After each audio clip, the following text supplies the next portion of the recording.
Slep Silhouette es el nombre que decidimos ponerle al proyecto, a la compañía. Y bueno, desde el primer momento nos pusimos como premisa no darle únicamente la importancia a la danza. Entonces decidimos que no tuviera danza como tal en el nombre. Y sí, dándole muchas vueltas, pues decidimos ponerle ese nombre de LED, de esa bombilla eficiente, pequeña pero potente, ¿no? Y Silhouette tiene directamente la referencia al francés, que es un poco la parte más académica que nosotros tenemos.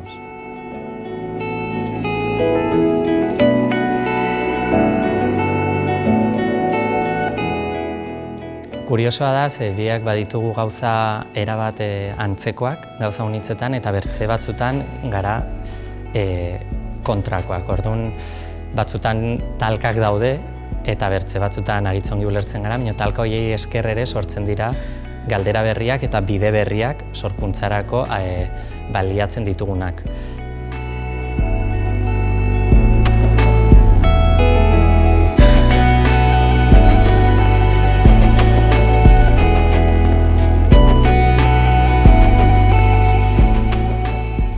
Bueno, el movimiento para nosotros en la compañía es primordial, ya que bueno, nuestro bagaje, nuestra esencia es eso.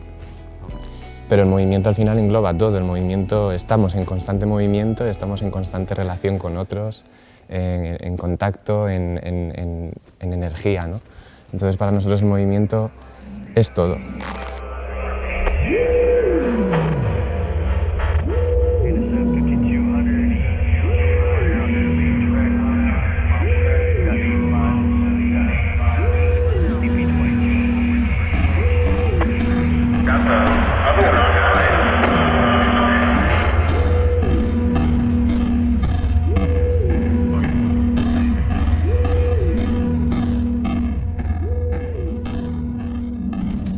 Sorkuntza hibridoak direla gure ADN-ean dagoen zerbait.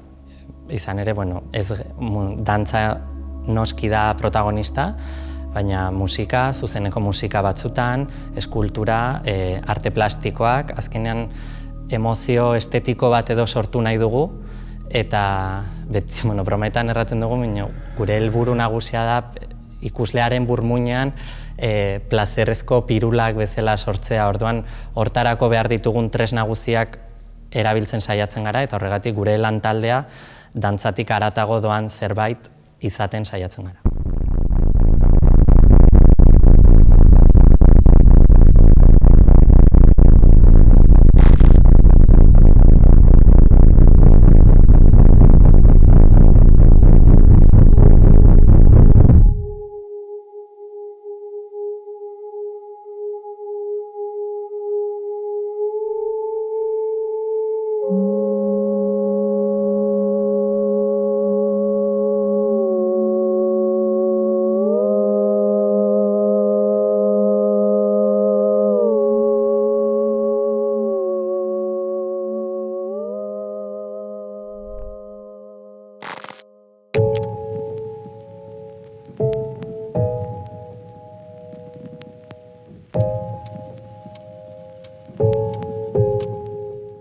Guretzat, kalean lan egiteko aukerak ahalbidetzen du bide berriak irekitzea, sorkuntza prozesuan ere.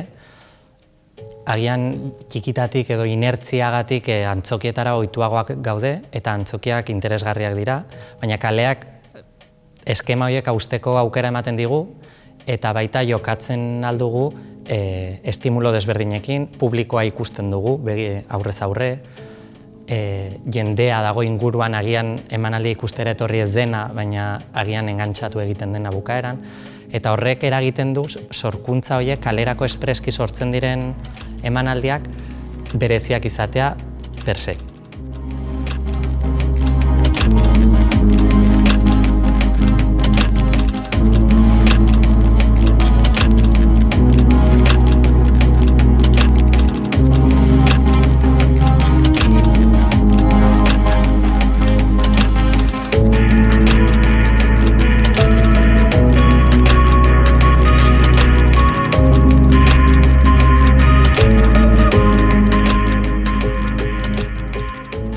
esta idea de estrechar lazos o de generar esta comunidad artística para nosotros es que es esencial, ya que al final el arte se está convirtiendo en algo que todo son sinergias, es una masa homogénea, ¿no?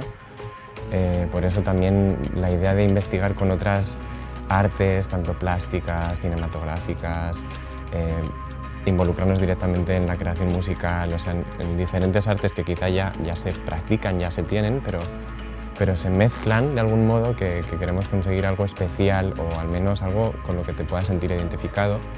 Entonces es ese proceso de investigación lo que al final nutre el que el artista, por lo menos desde nuestro punto de vista, crezca.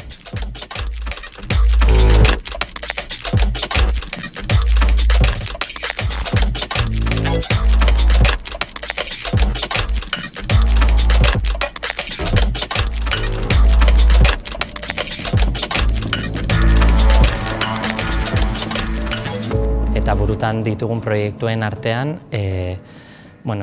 barruko antzokiko produkzio horrekin ireki dugun ate hori erretan sakontzea da helburua eta arte plastikoekin erlazioa duten sorkuntza bat eginen dugu.